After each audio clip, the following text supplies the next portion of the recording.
Good morning. Thank you all for coming. I have with me Congresswoman Victoria Spartz, is that right? From Indiana, and originally from Ukraine, and she will be able to tell you more than I can about what's going on. But it's times like this that I actually miss Senator McCain the most. If he were with us, he would be up here leading the charge.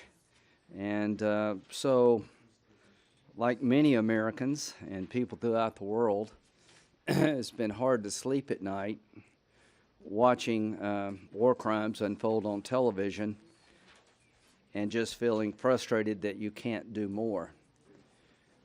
So I'm going to take that frustration and channel it into action. There's so many tools in our toolbox as a nation and a world to fight back against Putin and his cronies. And one of the tools is the rule of law. I want to live in the world where the rule of law trumps the rule of gun. This is a defining moment, I think, for the rule of law and how it can make the world a better place. For the last 20 years plus, Putin has maintained power by imprisoning his opponents, by assassinating people who disagree with him. The Russian state has collapsed. The Duma is a puppet. The courts have been neutered. And it is now time for him to pay. The world has let him get away with too much for too long. He's stolen the Russian people blind. He's murdered Russian citizens to maintain his iron grip on the country. To the Russian people, I doubt if you can hear my words, but our fight is not with you. You're a victim of Putin as much as anyone, maybe more than most. And I just wanted to let you know that we understand the difference between the Russian people and Putin. But we're going to need your help. In bringing justice to the table, you're going to have to suffer. There is no way to bring this to heel without tremendous economic sanctions, without arming our friends in the Ukraine. But also, I want the Russian people to understand that the world will now act. The Ukrainian people are the poster child for freedom fighters in the 21st century. The reason the world has rallied so much against Putin is because of Ukraine, more than any American politician, including me. The German people have met the moment. Things are going on in the world I thought were really not possible just a few weeks ago. And I think the real catalyst for the change is the bravery of the Ukrainian people and the outrage that we have as a world against what Putin is doing. So I've been a military lawyer for 33 years, I was. And part of my job was to train our pilots. I was a member of the Air Force, Air National Guard, and Air Reserve on the law of war. We are a rules-based military. We're a military based on ethics, and we do our best, and sometimes we fail, to follow the law of armed conflict. The law of armed conflict has really been more robust than any time in history after World War II. So what I'm doing today, along with Representative Spartz, is introducing a resolution supporting the complaint filed by the Ukrainian government against Putin in the International Criminal Court alleging war crimes on his behalf. The International Criminal Court was set up during the Balkans War. There have been 161 individuals indicted and convicted, ranging from common soldiers to prime ministers and generals. The United States is not a member. We've had some problems with the court in the past. When the court tries to go after Israel or Rumsfeld here in the United States, I think that's off base. The court is designed to bring justice to those where there is no rule of law to bring justice to them. So the first thing you have to understand or make a decision Is there a rule of law in Russia viable enough to hold Putin accountable? And the answer is no. That was the same in the Balkans. So this is a good example of where the International Criminal Court, I think, should exercise jurisdiction. So I have a resolution. It's a sense of the Senate resolution. I'm sure Representative Spartz will do the same in the House, where I want the Senate to vote and speak with one voice in support of this complaint. I think the entire world, those who believe in the rule of law, need to speak on behalf of this complaint. We're not prejudging the outcome. We're just saying this is a good thing to be doing. This is a legitimate complaint in our eyes, and we'd ask the ICC to investigate. And I want to let the Russian generals and the Russian pilots know that you follow the orders of Putin at your own peril. You can find yourself in The Hague if you drop cluster bombs on civilians, if you use vacuum bombs, if you have a scorched earth policy to get the Ukrainian people to submit to your will. So the world is watching you, not just Putin. And I will do everything in my power, as long as it takes, to be a voice for justice for the Ukrainian people, to hold one of the most vicious people on the planet finally accountable, Putin and all of his cronies. Enough of the murder,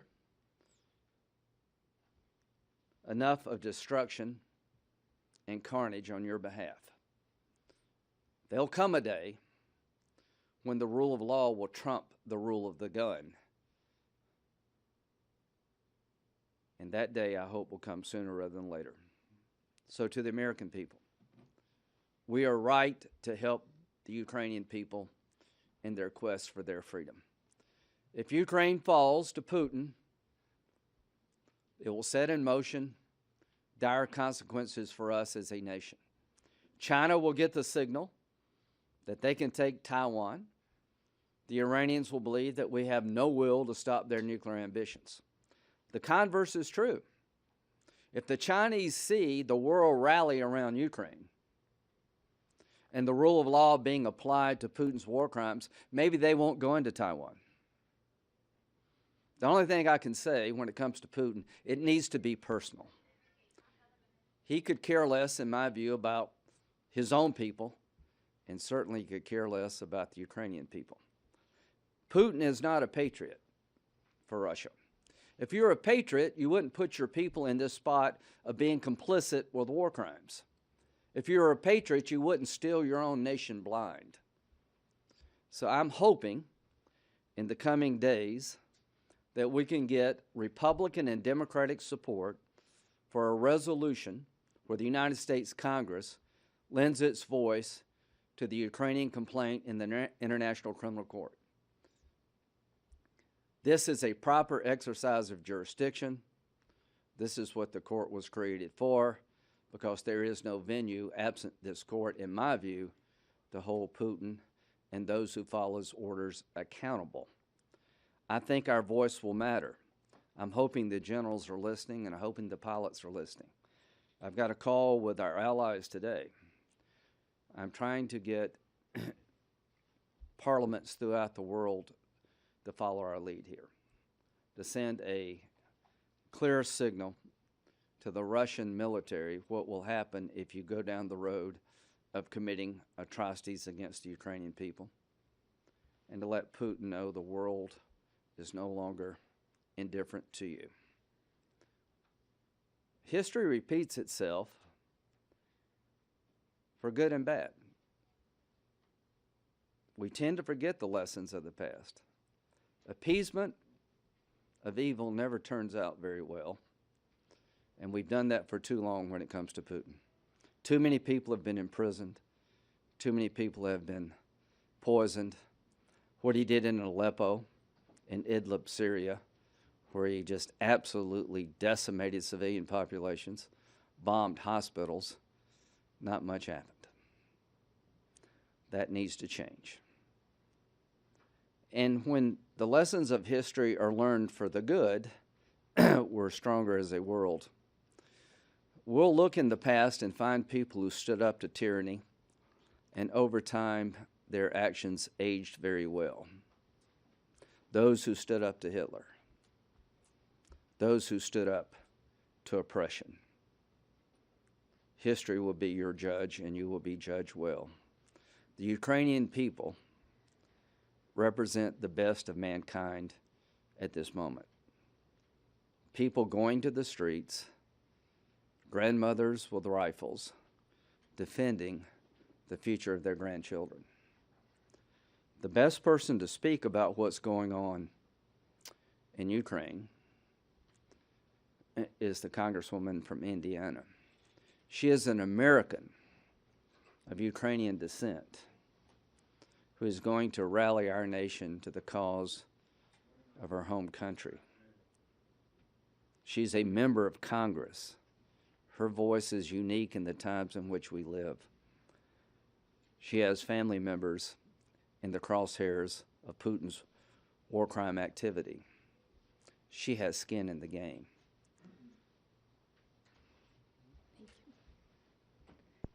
Thank you, Senator. I appreciate what you do. It's a very challenging times. I get a lot of texts and communications. I feel like I represent, I thought it used to be when we dealt with Afghanistan, because being an immigrant, I represent the whole country. Now I represent every Ukrainian, Polish, or Lithuanian, Eastern European American. So my team I appreciate their hard work. They've been trying to be very helpful to me. And but the situation is pretty bad. And I don't use words lightly. I'm always, as I say, that is not a war. It's a genocide and destruction and killing of people, because it is. You see what's happening right there, unfortunately. You know, Putin army, since they realize that they cannot get it easy, that people don't want to be with them, they want to be free, they now start killing civilians. You see what's happened in the city of Kharkiv. They are using cluster ammunition and vacuum bombs. This city probably has majority of population actually Russian. They don't care about the people. They don't care if they're Russian or Ukrainian. They do not want to have free people. He cannot stand that somebody can stand up against a dictator and actually win. So he sent the police. First time, 100 of them got killed. And then he thought, okay, but next time, 10 million show up. And when millions show up, very difficult to kill all of them. Now he decides, since millions are against him, he's going to send his army to kill them. City of Chernihiv, they couldn't take the city. They are shelling it non-stop, all direction. My mom called her friend and she said, like, oh my gosh, she tried to escape in some village, but she has a cat at home.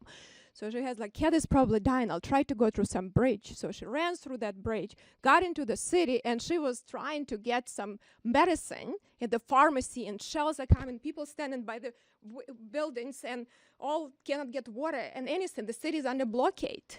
You cannot get anything there. Her other friend has her daughter with 2 little kids, since her apartment was destroyed, now moved to her. And she sits with her with 2 little kids and shelling non-stop. She called my grandma's neighbor. Her daughter was in the village that got destroyed and was forcing people to stand in front of the tanks. But it's interesting that all of these people, and I don't know if I would be in a situation I would have that much strength. All of these people say, you know what?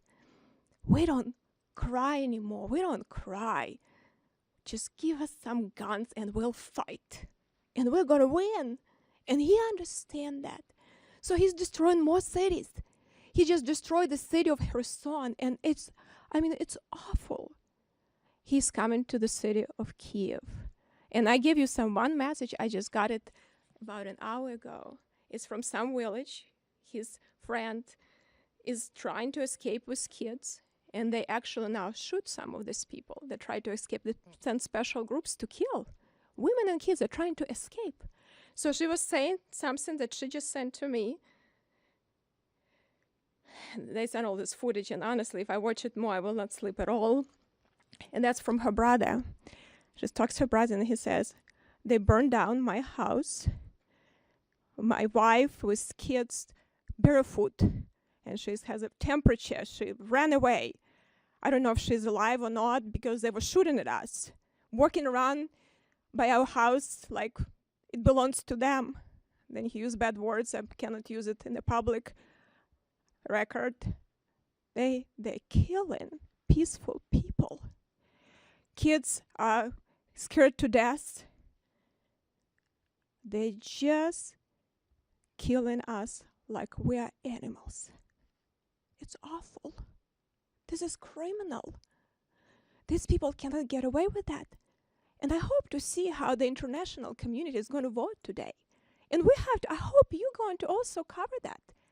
Do they have a backbone to actually stand up to the evil what they were created for, or they're going to be cowards and just try? We have a lot of economic reasons, but when the time comes tough, when this happened like that with the whole world, that changes the whole world and is threat to all of us, you have to some leadership and backbone and step up. And I think we as a country need to see who are our friends, who are not, and who is willing to stay with democracy and make a policy decision based on that.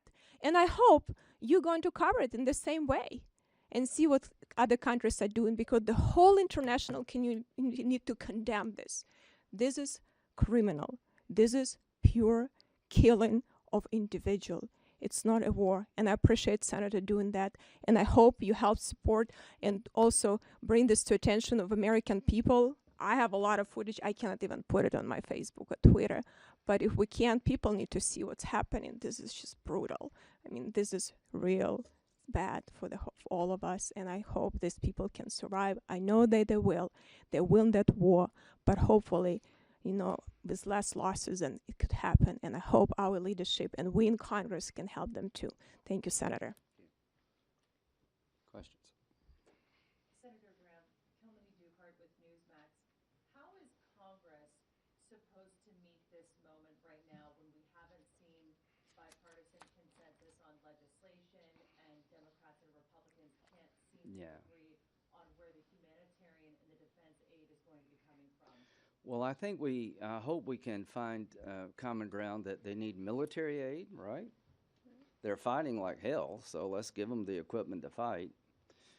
Their economy is in tatters. They're running out of food and fuel. Listen, it's an emergency, but the Democratic effort to take the supplemental out of the top line of the defense budget makes no sense to me, because that hurts our ability to defend ourselves.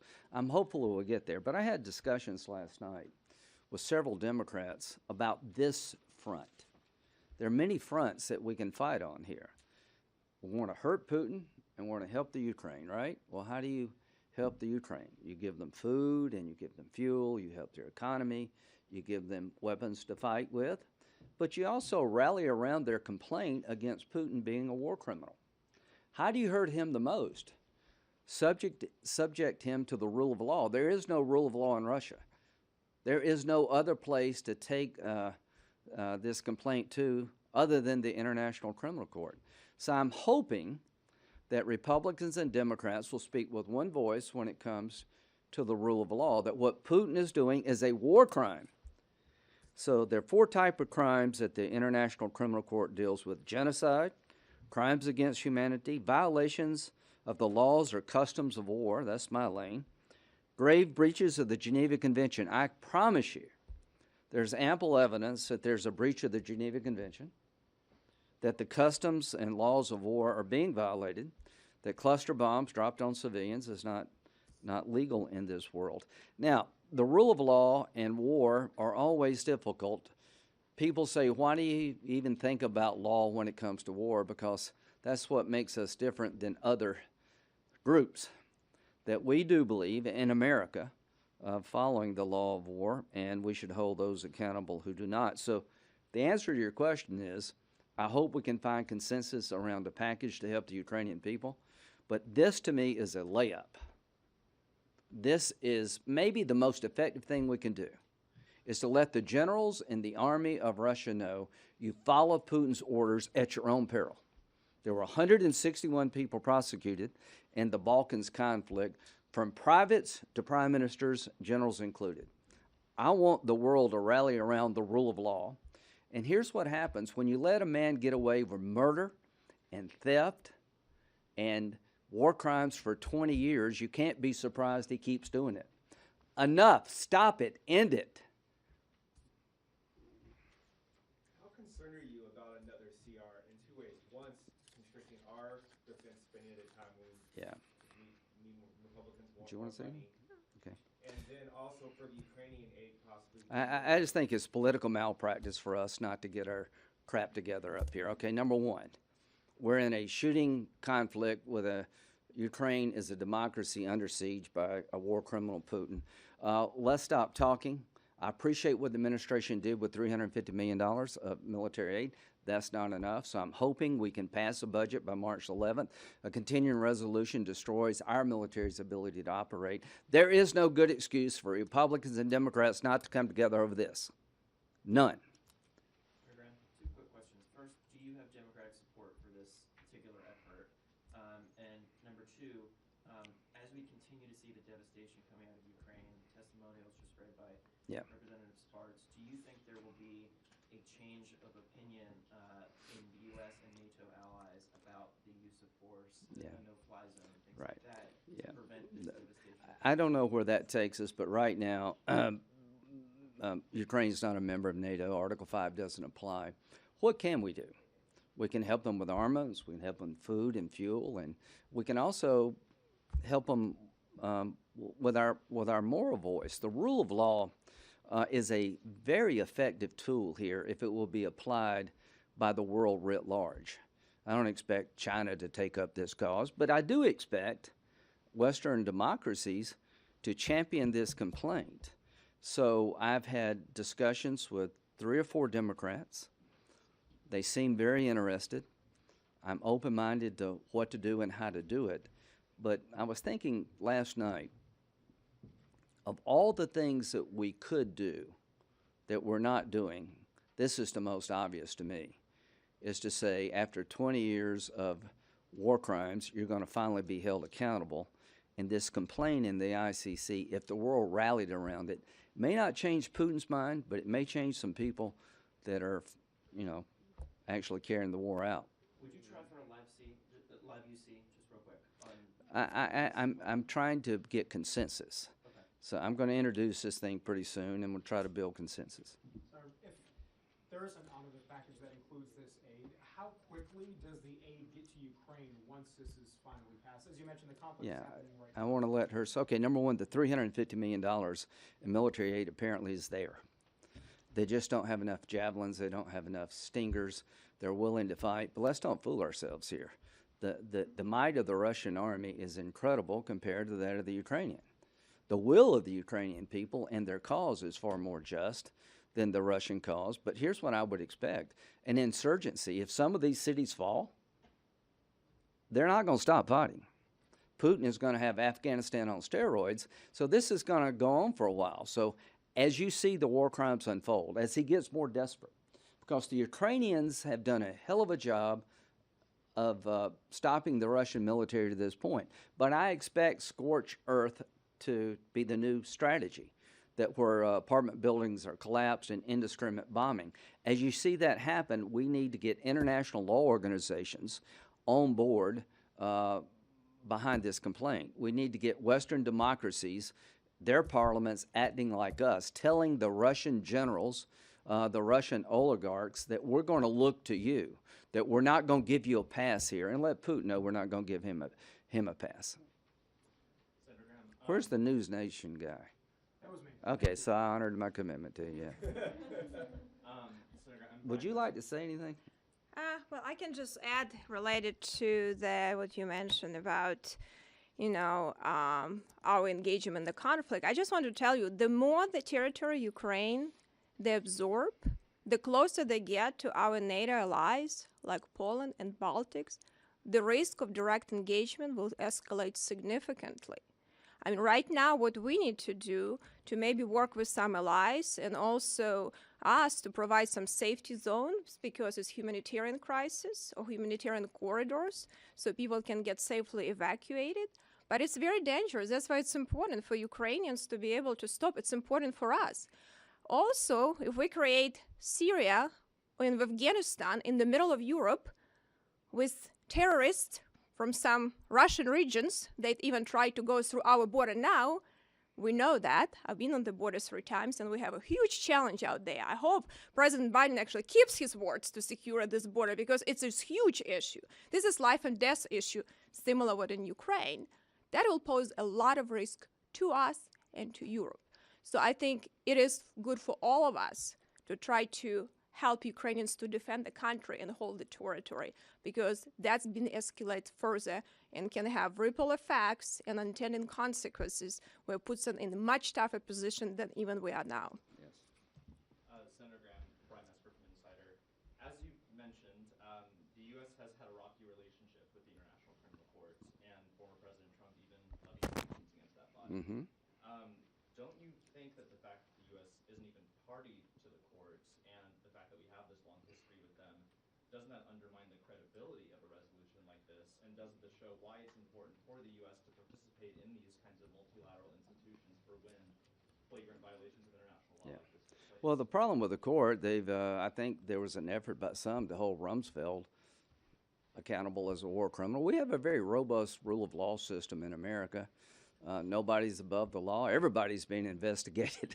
You know, President Trump has been investigated by multiple organizations.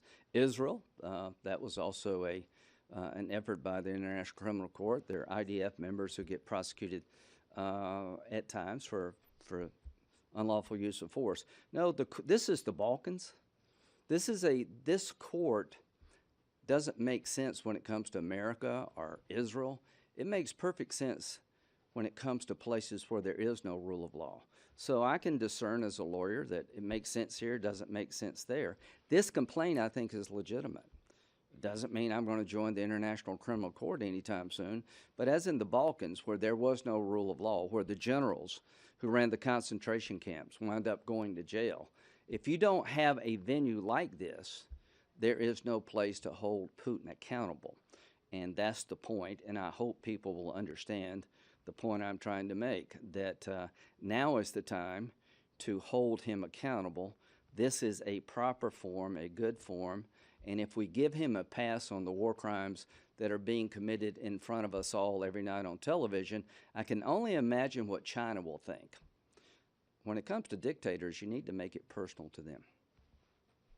Thank you, Senator. Alexander Nazarian, Yahoo News. Do you envision any situation in which there are American boots on the ground, not in Romania, not in Germany, but in Ukraine? I think the president said that we will not go in on the ground. No-fly zones would create potential military engagements with Russia. No, not right now. And can I ask one more? Yesterday, Kremlin spokesman Dmitry Peskov said he dismissed sanctions. He said we don't care. Yeah. Do you think that's bluster, or do you think they really have sort of insulated their economy in a way that maybe? So, I'm not Dr. Phil here about Putin. I've never met the guy. I know he has a very big table, which is kind of weird to me. I don't know what your house is like, but 100 yards away you can talk to him. So all I can say is I judge him by his actions, and I'm not surprised he's doing this because he's gotten away with it before. They bombed Aleppo into smithereens. They killed refugees crossing into Turkey and Idlib, Syria, and we all complained. They poisoned, opposition figures, people who spoke out, and we expelled diplomats. This is really the 30s all over again. Here's what I believe. He has a pair of twos. If you play poker, and we got a full house. His economy is tied to oil and gas exports. What if we crush the oil and gas sector of the Russian economy? Every barrel of oil coming out of Russia has blood in it. What if we increase natural gas delivery to Europe? The Germans, in addition to increasing military spending, are going to create 2 terminals to receive natural gas outside of Russia. What if we created 4 or 5 terminals to send natural gas from the United States to Europe? That would have a significant impact. So I think it is bluster. I think the Russian people are losing their life savings. I think their economy is in a death spiral, and if we went after Russian oil and gas and increased natural gas flow to Europe, that would be a lethal combination for the Russian economy. But one final thought. This, I think, will do as much as anything. Holding those who are following Putin's war crimes plan accountable, his generals, and he as an individual, making it personal to them, will probably do as much good as anything else. Sir, last thing, I'm so sorry. You referenced appeasement and you referenced the 1930s. Are you comparing Putin directly to Adolf Hitler? No, I think he's more like the Balkans. We can't, we throw the Hitler thing around all the time. Hitler was in a league of his own, but it is more like the Balkans. I can say that over the last 20-something years, Putin has been a war criminal. He has indiscriminately bombed civilians, right, in Syria and other places. Chechnya, he just leveled the place. He's stolen his people blind. It's probably more like the Balkans. Is there a growing consensus, sir, in the Senate to revisit the issue of sanctions on the Nord Stream 2 pipeline? I think we want to be as hard as, I think they went out of business. Good job, Ted. I think there's a growing consensus in the Senate that this is a defining moment in the world. She said it better than I could ever say it. If he gets away with this, if this becomes Syria where everybody gets really upset and mad, and John McCain's out there championing the Syrian people, and they wind up getting crushed and we move on, we'll pay a heavy price for this. There can be no moving on here. This can't be Syria. Assad's still in power, right? Now we're talking about actually dealing with them. We cannot do that again. When it comes to Putin, enough is enough. This is the moment, folks. This is the opportunity to change the world for the better. He's exposed here. He's exposed economically, he's exposed militarily, and he's exposed as an individual. Can I just add? I also want to add, we cannot also be hypocrites and just say that Germany should do it. We're still importing Russian oil.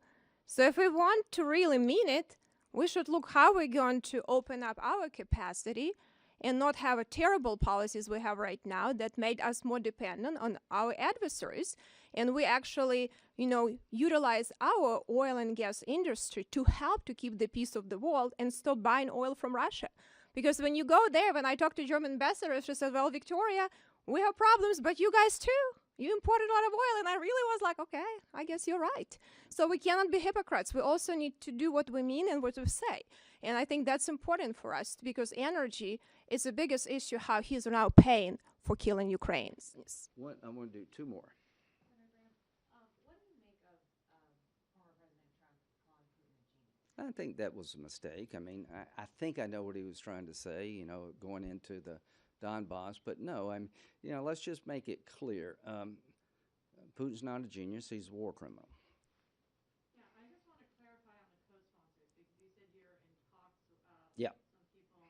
Has anyone actually signed on yet? No, I haven't introduced it yet. I got a draft, and I'm using you as a prop here to get out to my colleagues in the world that there is an idea that has yet to be utilized, and that is the rule of law front. We're going to send arms to the Ukrainian people. I'm convinced of that. Economic aid. We're going to continue to ratchet up sanctions. The sooner we get to oil and gas, the better. But the one area that I think we haven't spent enough time is holding Putin and those who carry out his war crime orders accountable in an international tribunal. This is a moment in history that we need to take advantage of. This court, while it has flaws, is the perfect venue because there's no place in Russia to hold him accountable. I am convinced that if the world spoke with one voice here and let the Russian military know that you commit these crimes at your own peril, and we're not going to forget like we did in Syria, that we could maybe see cracks in Russia. One last question. Do either of you have plans to go to the region to get a better assessment of what's happening on the ground? Well, I'm going to start a phone blitz today. I'm calling the British ambassador, and I'm going to call some of our allies and say, would you please get behind this complaint? Because if we give voice to this complaint, and international legal associations, you need to speak up. I think if we can make it real to the people around Putin that we're not going to ignore your crimes, we're going to hold you accountable. Yeah, Poland would be a good place to go. The Polish people, those in that area, have really stood up and met the moment. That's why we need an aid package, not just for the Ukraine, for Poland and all the surrounding neighbors who have actually taken Ukrainians with open arms. We need to help them because, as she said, and I'll give her the last word here, what happens in Ukraine really does matter to us. And let me tell you why. If he gets away with it in Ukraine, I promise you China will take Taiwan. I think the House has some plans, but I cannot tell you what it is because I'm not authorized and I never asked what it's going to be. But if when we know exactly, it probably will be communicated to you. Yeah, so if we get this right, then we can turn the world around for better. The Iranians, I hope they see that the world is not going to accept war crimes anymore. And what the Iranians are doing through their proxies is just they're dismantling the Mideast. So this is really a good moment to let the world know that we've had enough of this outrageous behavior, killing indiscriminately civilians who only want to live their life free, bombing grandmothers and grandbabies. Enough is enough, and I'm hoping that not only do we pass an aid package, that we will get behind the Ukrainian efforts to hold Putin accountable as a war criminal. If we do that, it'll be a good message to send to other would-be war criminals. Thank you.